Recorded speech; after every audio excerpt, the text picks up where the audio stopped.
Дала қорғаны.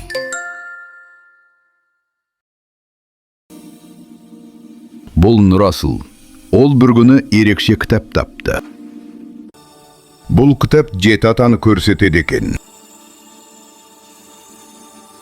Нұрасыл саяхатқа аттанды. Алдымен өзі. Бірінші сен өзім. Екінші ата әкең. Әке қорғаушы. Үшінші ата ата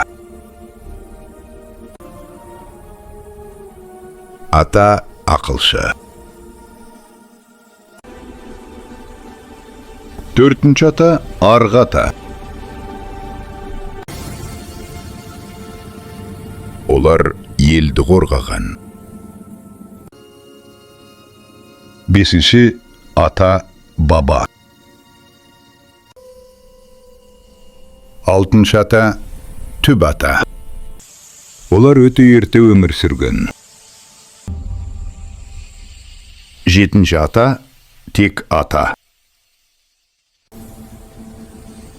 Бұл сенің шыққан тегін, Шезірен. Нұрасыл бәрін түсінді. Жеті атанды білу парыз. Жеті атаны білу қазақ баласының үлкен аманаты. Ал сен бүгін әкеңнен жеті атаңды сұрап біл.